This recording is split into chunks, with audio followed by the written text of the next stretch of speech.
Hello friend, welcome to my channels JD science classes में आप सभी का स्वागत है।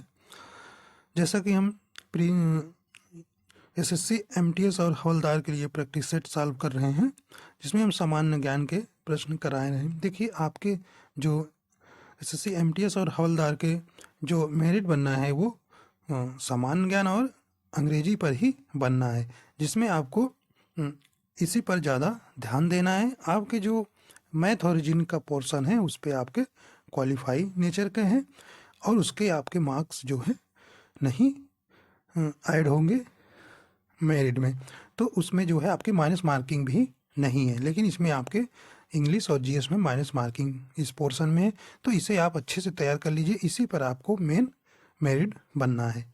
तो आइए देखते हैं। यहाँ से पहला प्रश्न है, जनवरी 2023 में उत्कर्ष 2.0 लॉन्च की गई, इसका संबंध किससे है? तो इसका मतलब संबंध पूछ रहा है किससे है, तो इसका संबंध जो है बैंक से है। इसका संबंध जो है बैंक है। देखिए, इसका जो है यह जो आरबीआई पर नागरिकों एवं संस्थानों का मजबूत विश्वास हो, ताकि जो है आरबीआई पर लोगों का विश्वास हो, इसके लिए ये उत्कर्ष 2.0 लॉन्च की गई है। देखिए, इसकी अवधि जो है 2023 से 2025 है। ये भी आप अवधि भी पूछ सकता है, तो अवधि भी याद रखनिएगा। ये उत्कर्ष 2.0 जो है बैंक से संबंधित है। अगला प्रश्न है,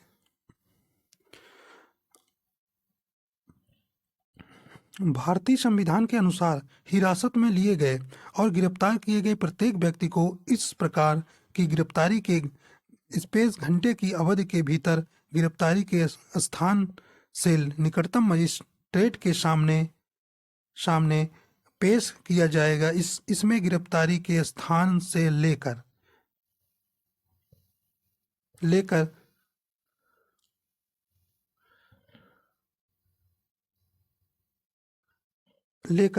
मजिस्ट्रेट के कोर्ट तक यात्रा करने में लगे समय की छूट दी जाती है।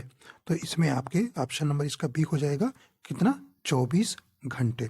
तो कहने का मतलब कि अगर किसी भी अपराधी को अगर गिरफ्तार किए हो गए हो तो उसे मजिस्ट्रेट के सामने 24 घंटे के अंदर आपको उपस्थित करना पड़ेगा। तो इस प्रकार ऑप्शन नंबर इसका बी हो जाएगा। देखिए, आर्टिकल 22 के 2 के तहत, ये भी याद रखना कि संच्छेद में है, आर्टिकल 22 के 2 के तहत आपको किसी भी अपराधी को मजिस्ट्रेट के सामने आपको प्रस्तुत करना पड़ेगा 24 घंटे के अंदर। हाँ, इसमें ये है समय जो आने जाने, मतलब कि आप जिस जहाँ मजिस्ट्रेट के सामने ले जा रहे हैं, आने जाने समय में उसका समय जो है आपका काउंट नहीं किया जाएगा। तो ऑप्शन नंबर इसका बी हो जाएगा। आइए अगला देखते हैं। 43 नंबर देखिए प्रश्न,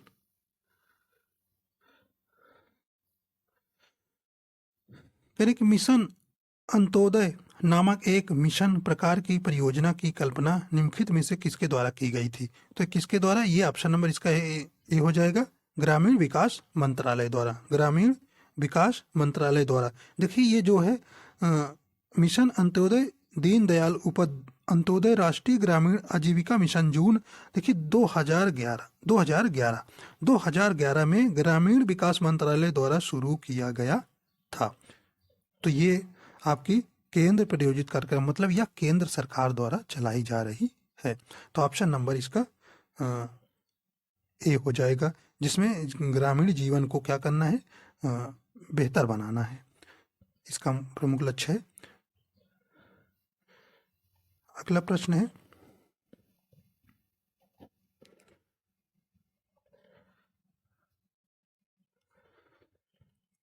प्रश्न है, जनवरी 2023 में प्रधानमंत्री नरेंद्र मोदी ने 108वीं, ये भी याद रखना है, किसने? 108वीं भारतीय विज्ञान कांग्रेस का उद्घाटन कहाँ किया गया था?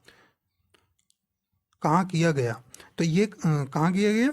तो ऑप्शन नंबर ए हो जाएगा नागपुर में। ऑप्शन नंबर ए हो जाएगा नागपुर में। देखिए, इसकी थीम जो इसकी इस बार की है, महिला सशक्तिकरण के साथ सतत विकास के लिए विज्ञान और प्रौद्योगिकी। तो ये भी याद रखिएगा। और देखिए इसमें एक पॉइंट है कि सबसे पहले इसकी जो है अध्यक्षता किसने की थी, तो ये भारतीय विज्ञान कांग्रेस की पहली बैठक वर्ष 1914 में कलकत्ता में की गई थी। तो 1914 में पहली बैठक भी आपसे पूछा जा सकता है, और कहाँ की गई थी, कलकत्ता में। तो आपका ऑप्शन नंबर ए हो जाएगा। अगला प्रश्न है,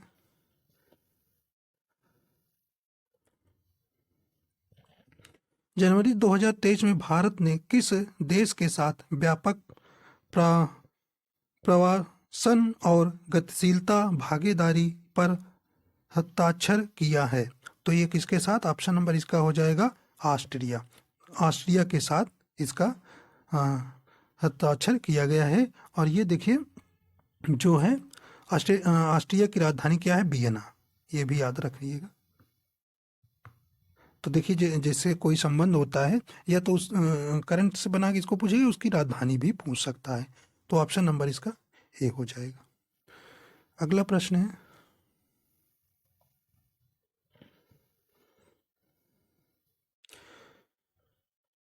कह रहे कि निम्नलिखित में से कौन सा नृत्य रूप हिमाचल प्रदेश में प्रचलित है? तो ये हिमाचल प्रदेश में प्रचलित है, कौन सा, ऑप्शन नंबर डी हो जाएगा नौटी। ऑप्शन नंबर डी हो जाएगा नौटी। तो देखिए ये जो है नाटी एक पारंपरिक लोक नृत्य है जो भारतीय उपमहाद्वीप के पश्चिमी और मध्य पहाड़ियों में प्रचलित है। यह मुख्य रूप से हिमाचल प्रदेश और उत्तराखंड के गढ़वाल क्षेत्र में मूल निवासियों द्वारा किया जाता है। और ये जो है नृत्य जो है गिनीज बुक ऑफ रिकॉर्ड में भी शामिल है। ठीक है, तो ऑप्शन नंबर इसका डी हो जाएगा। अगला प्रश्न देखिए, अगला प्रश्न है, लोथल प्राचीन सिंधु घाटी सभ्यता का एक प्रमुख शहर है, निम्नलिखित में से किस राज्य में स्थित है? तो लोथल आपका कहाँ है, गुजरात में। लोथल कहाँ है, गुजरात में। देखिए ये जो है इसकी खुदाई जो है 1955 से 1960 के बीच में हुई थी। और इसने किसने किया था, रंगनाथ राव, रंगनाथ राव ने। ठीक है, ये भी आप याद रखिएगा किसने खुदाई। और ये कहाँ है ये भी याद रखिएगा, ये भोगवा नदी के किनारे। कौन सी नदी के किनारे भैया, भोगवा नदी, ये भी आप याद रखिए। तो इसमें इतना पॉइंट याद रखिएगा, गुजरात में है लोथल और 1955-60 के बीच में इसकी खुदाई की गई थी।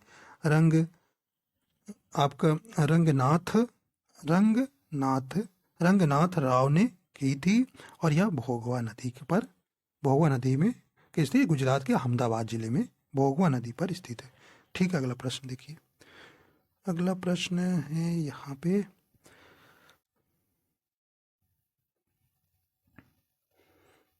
देखिए अगला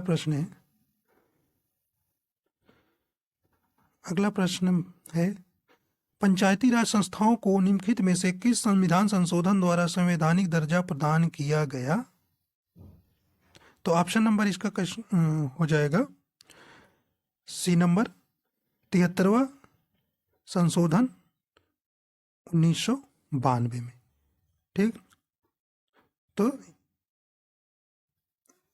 यह जो है सबसे पहले कहाँ लागू हुई थी, राजस्थान के नागौर जिले में। तो पंचवर्षीय योजना जो है सर्वप्रथम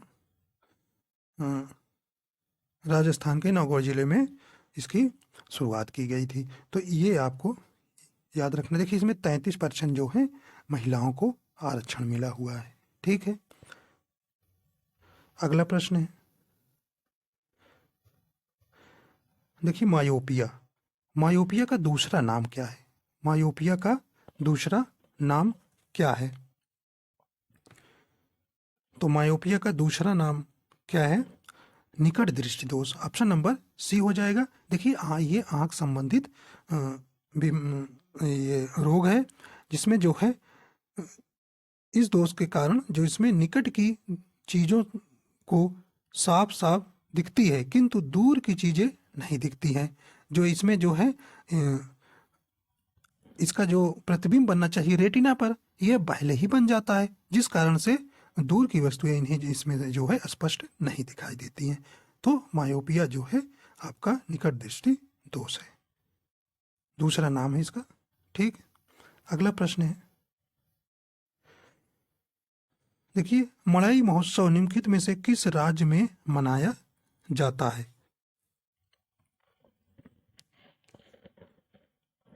तो ऑप्शन नंबर इसका कौन सा हो जाएगा? C number, sorry B number, Chhattisgarh. किसमें? छत्तीसगढ़ में जो है मड़ई महोत्सव मनाया जाता है। देखिए जैसे झारखंड में, कुछ झारखंड में आपका करम है, उत्सव, होली। जम्मू कश्मीर में जैसे आपका सबसे ज़्यादा प्रसिद्ध है बिहू। ठीक, तो इस प्रकार आपको इनमें जो है आपको याद रखना है, मड़ई महोत्सव जो है ये आपका कहाँ मनाया जाता है? छत्तीसगढ़ में। देखिए इस एसएससी का तो यही नियम है, इसमें देखिए महोत्सव तो आपके 2 से 3 क्वेश्चन 100% पूछे जाएंगे, और ये ऐसे पूछे जाते हैं कि पता ही नहीं चलता ये कहाँ से आए हैं, तो इसे आप महोत्सव जरूर तैयार कर लीजिएगा।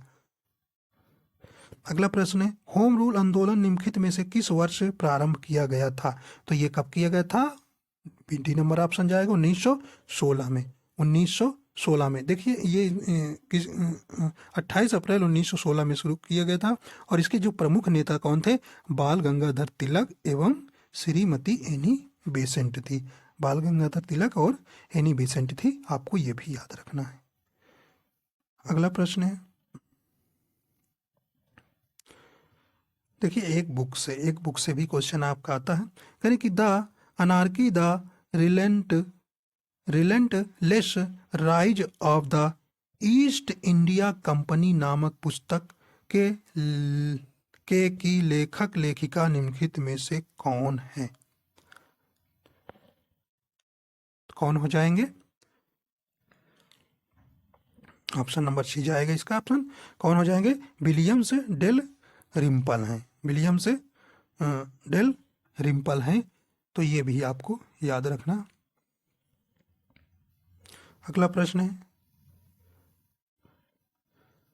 अगला प्रश्न क्या है? प्रधानमंत्री मुद्रा योजना की किशोर योजना के तहत बैंक ऋण की अधिकतम स्वीकार राशि क्या है? देखिए अधिकतम पूछा है, तो अधिकतम कितनी है? 5 लाख। देखिए 50,000 से लेकर 50,000 से लेकर आपको 5 लाख रुपए तक इसके बीच होती है, तो ऑप्शन नंबर इसका ए हो जाएगा। अगला है, देखिए कह रहे हैं कि निम्नलिखित में से कौन से अर्थशास्त्री, देखिए अर्थशास्त्र के विषयों को आय वृद्धि और उपयोगिता पर ध्यान, इधर प्रश्न और है, देखिए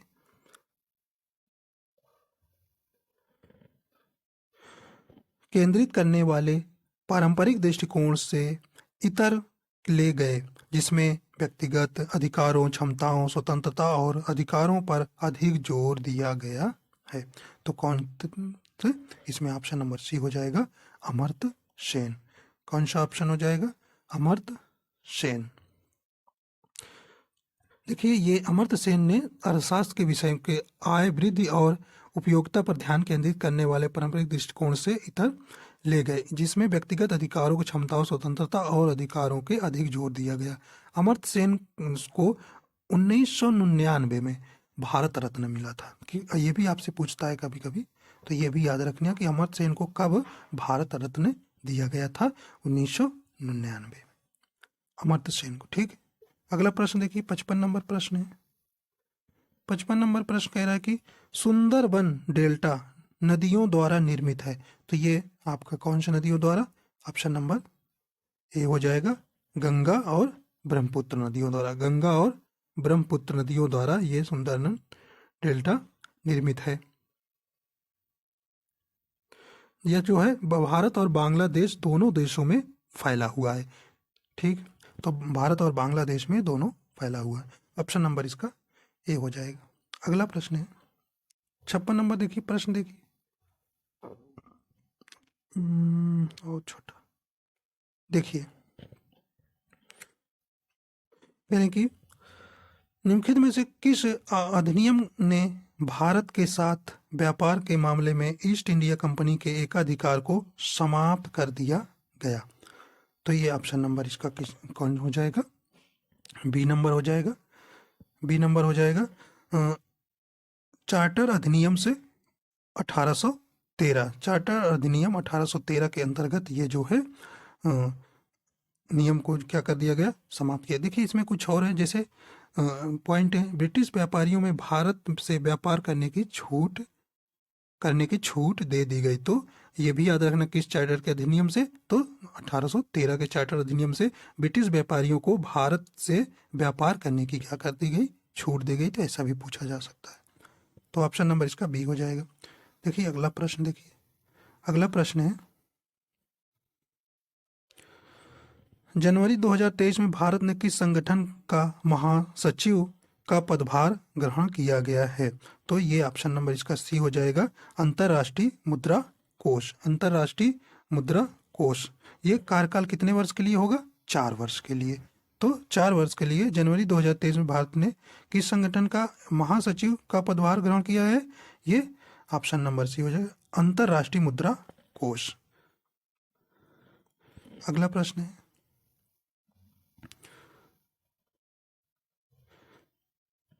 हाल में कौन सी प्रदेश सरकार अपने प्रथम सरस मेला 2023, देखिए 2023 की मेजबानी करेगा, सरस मेला 2023 की मेजबानी कौन करेगा, ऑप्शन नंबर सी हो जाएगा, जम्मू कश्मीर।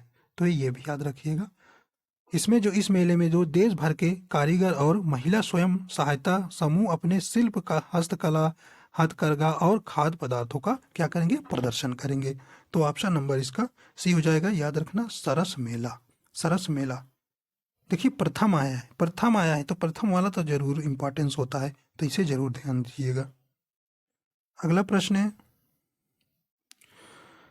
प्रत्येक किलोग्राम पर पृथ्वी पर गुरुत्वाकर्षण बल लगभग होता है, तो कितना होता है लगभग, इसका 10 न्यूटन, 10 न्यूटन याद रखिएगा। अगला प्रश्न है, निम्नलिखित में से कौन सा कथन ऊर्ध्वपातन की प्रक्रिया की सर्वश्रेष्ठ व्याख्या है।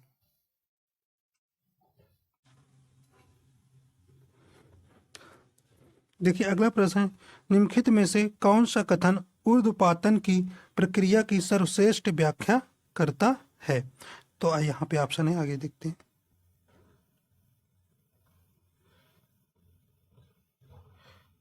देखिए यहाँ पे इसके ऑप्शन है,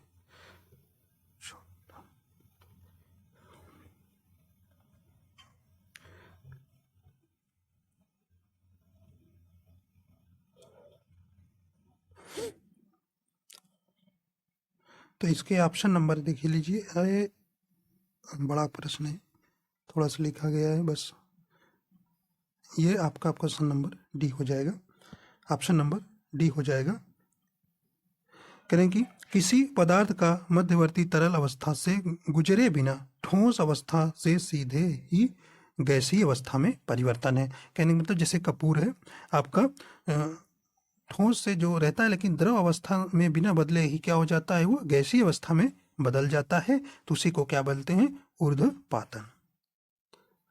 अगला प्रश्न है 61 नंबर,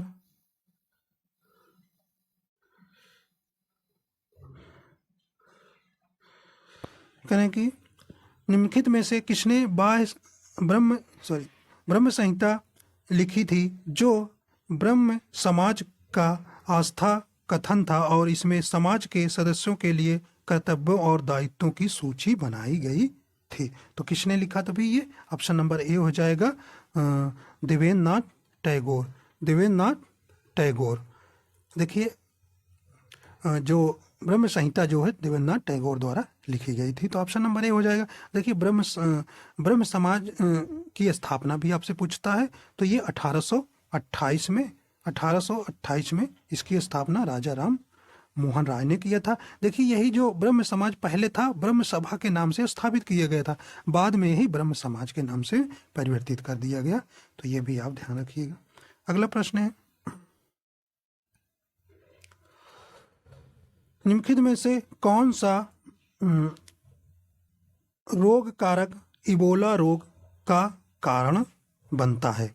देखिए कौन सा इबोला रोग का कारण बनता है, तो ये ऑप्शन नंबर डी हो जाएगा, विषाणु, वायरस, विषाणु। तो ये देखिए कब ये पहली बार जो है देखा गया था। तो ये जो है वायरस जो की खोज सर्वप्रथम 1976 में इबोला नदी के पास स्थित गांव में हुई थी, जो अब जो है कांगो लोकतांत्रिक गणराज्य में है। ठीक, अगला प्रश्न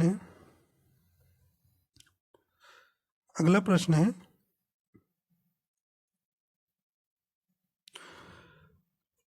यमुना एक्सप्रेस वे किन दो शहरों को आपस में जोड़ता है?